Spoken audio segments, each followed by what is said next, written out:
अरे बेटा कैसी है? अरे मम्मी कैसे हो आप? पापा ठीक है। आइए ना बैठिए। हाँ हाँ। शेखर, शेखर देखो मम्मी पापा आए हैं। अरे यार इन्हें खाना वाना खिलाओ और भेजो यहाँ से, रोज आते हैं। शेखर तुम ये क्या बोल रहे हो? मम्मी पापा आ गए हैं। हाँ तो बिल्कुल सही तो कह रहा हूँ, डेली मुंह उठा के आते हैं। अच्छा तुम्हें लगता है डेली? शेखर तुम ऐसे मेरे मम्मी पापा के साथ बदतमीजी से बात नहीं कर सकते। हाँ बिल्कुल ऐसी बात करूंगा मैं तुम्हारे माँ बाप के साथ। बोलो क्या कर लोगी तुम? दामाद जी क्या हुआ? आज आपका कुछ मूड ठीक सा नहीं लग रहा। हाँ तो मूड खराब क्यों नहीं होगा? डेली मुंह उठा के तो तुम हमारे घर आते हो, रोज सुबह तुम्हारी शक्ल देखनी पड़ती है। अरे मैंने तो सुना था कि लोगों के लिए बेटी के घर का पानी पीना तक पाप होता है, लेकिन आप तो हमारे घर पे आए दिन पड़े रहते हो। अब ऐसे में दिमाग खराब होगा कि नहीं होगा? शेखर ये मम्मी पापा है मेरे, समझ नहीं आ रहा क्या तुम्हें? और तुम्हें थोड़ी सी भी तमीज नहीं है क्या कि किससे कैसे बात करते हैं? और वो मम्मी पापा है मेरे, उनका जब मन करेगा वो तब मुझसे मिलने आएंगे। लेकिन तुम ये सब क्यों बोल रहे हो? हाँ है तो क्या, मेरा रिश्ता तुम्हारे साथ है सिर्फ। इन्हें समझाओ कि अपनी औकात में रहे, समझी तुम? अपनी औकात ना भूलें ये लोग। अरे हाँ मैं बोलूंगा, बार बार बोलूंगा कि तुम्हारे माँ बाप टीचर है, मुंह उठा के हमारे घर पर आते हैं, हमारे टुकड़ों पे पलते हैं। दुखी कर रखा है इन लोगों ने। इन लोगों ने हमें इतना दुखी कर दिया और मैं ये भी ना बोलूं? बात करती है यार, अपने माँ बाप की साइड ले दिए फिर भी। अरे ये लोग तुमसे यहाँ पे कोई मिलने के लिए नहीं आते हैं, डेली यहाँ पे फ्री का नाश्ता करने का बहाना ढूंढते हैं। और यहाँ पे फ्री में खाना मिल जाता है। इन्हें क्या पता कि इनका दामाद कितनी मेहनत से पैसे कमा रहा है? इन्हें तो फ्री की रोटी तोड़नी है बस। अरे बेटी कोई बात नहीं, तुम दोनों आपस में मत लड़ो। मैं दामाद जी की बात का बुरा नहीं मानता, ठीक है ना? मुझे लगता है दामाद जी का मूड कुछ ठीक नहीं है ना? ओए बुड्ढे, अपनी औकात में रह, ठीक है ना? मेरा रिश्ता सिर्फ तुम्हारी बेटी से है। तुम लोगों की इतनी औकात नहीं है कि मैं तुम लोगों से रिश्ता रखूं। जान ना पहचान, मैं तेरा मेहमान। मेरी एक बात हमेशा ध्यान रखियो, तूने अपनी बेटी की शादी मुझसे करवा दी है, इसका ये मतलब नहीं कि हम लोग रिश्तेदार हैं। सीधी और साफ बात यह है, रिश्ते दूर से ही अच्छे हैं आप लोगों के साथ, समझे? घर आने की जरूरत नहीं है। देखो शेखर अब तुम ना लिमिट क्रॉस कर रहे हो, चुप हो जाओ, तुम्हारे साथ अच्छा नहीं होगा। बोलूंगा बोलूंगा, बताओ क्या कर लोगी तुम? बोलो।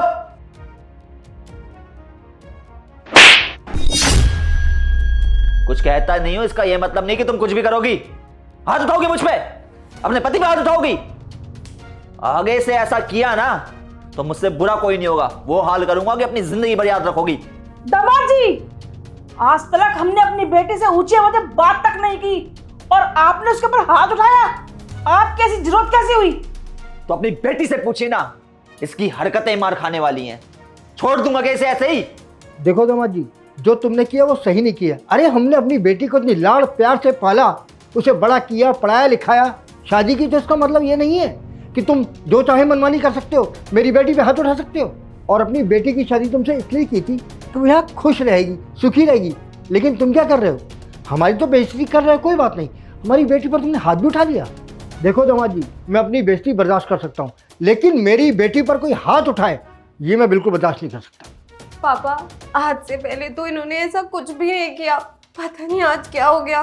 तू चुप कर, बड़ी तारीफ करती थी ना अपने ससुराल की, बड़ा खुश रखते हैं तुझे। ऐसे खुश रखते हैं तुझे ये, थप्पड़ मारते हैं। अरे आज इनकी इतनी हिम्मत हो गई कि हमारे सामने तुझ पर हाथ उठा रहा है ये, तो हमारे पीठ पीछे क्या क्या नहीं करते होंगे ये। मैं तो सोच भी नहीं सकता कि दामाद जी ऐसे निकलेंगे।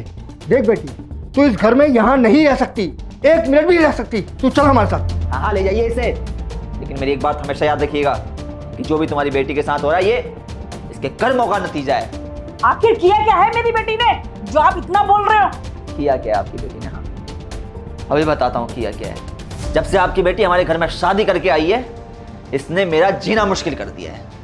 अरे मेरे माँ बाप को नौकर बना दिया है इसने। उन्हें खाना बना के देना तो दूर की बात, कि उनसे घर के काम करवाती है, बर्तन मंजवाती है।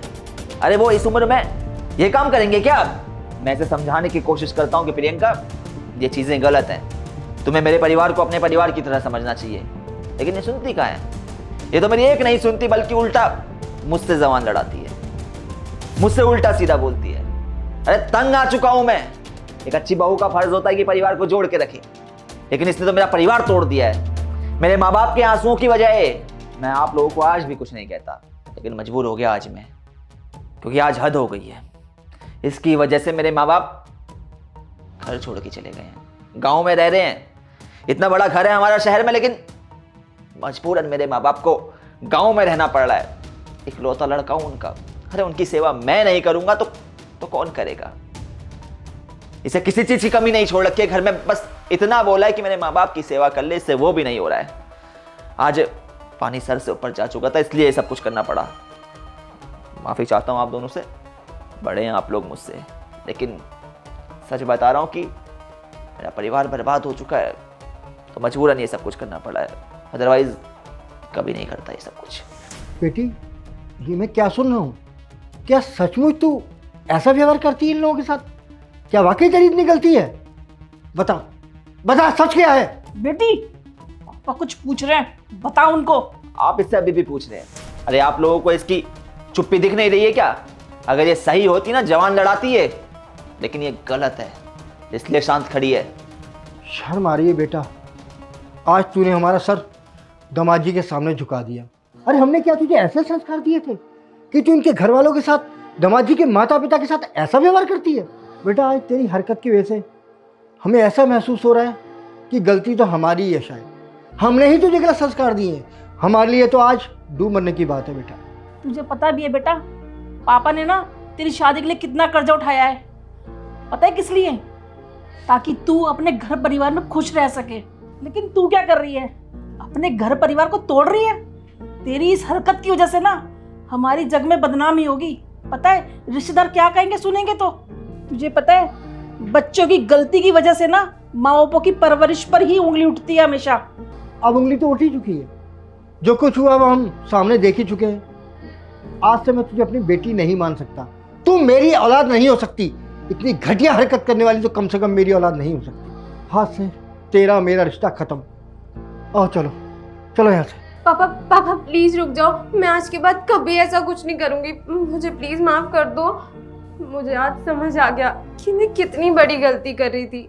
आज जब मेरे पति ने मेरे माँ बाप के साथ ऐसा बर्ताव किया तो मुझे बहुत बुरा लगा। तो जब मैं इनके माँ बाप के साथ ऐसा करती होंगी तो इनको कितना बुरा लगता होगा। मुझे आज सब समझ आ गया है। देख बेटा, तू खुद सोच, तेरा भी तो एक भाई है। कल को उसकी शादी होती है और उसकी पत्नी हमारे साथ ऐसा ही व्यवहार करती है जैसी तू अपने पति के घर वालों के साथ कर रही है, तो तेरे दिल पे क्या बीतेगी? सोचा है तूने? तो आज से वादा कर, तू ऐसी कोई गलती नहीं करेगी जिससे हमें सर झुकाना पड़े, हमें शर्मिंदा होना पड़े। नहीं करूंगी पापा, कभी भी नहीं करूंगी। शेखर प्लीज मुझे माफ कर दो, मुझसे बहुत बड़ी गलती हो गई। मैंने जो कुछ भी किया ना बहुत गलत किया। मैं आज के बाद कभी ऐसा नहीं करूंगी। देखो प्रियंका, मैं बस इतना चाहता हूँ कि तुम मेरे परिवार के साथ खुश रहो, मेरे माँ बाप का ख्याल रखो। मैं तुमसे इससे ज़्यादा कुछ नहीं चाहता हूँ। बाकी तुम्हें जो कुछ करना है करो, लेकिन मेरे माँ बाप को अपने माँ बाप की तरह समझो और उनका ख्याल रखो। देखिए, मैंने आप लोगों के साथ बदतमीज़ी करी, उसके लिए आप लोग मुझे माफ़ कर दीजिए, लेकिन मजबूर था मैं, मेरे पास और कोई चारा ही नहीं बचा था। मैं करता भी तो क्या करता। नहीं बेटा, तुम्हें माफ़ी मांगने की कोई ज़रूरत नहीं। तुमने जो किया बिल्कुल सही किया। अरे छोड़िए इन बातों को। प्रियंका, तुम एक काम करो, मम्मी पापा के लिए कुछ है नाश्ता वगैरह लेके आओ।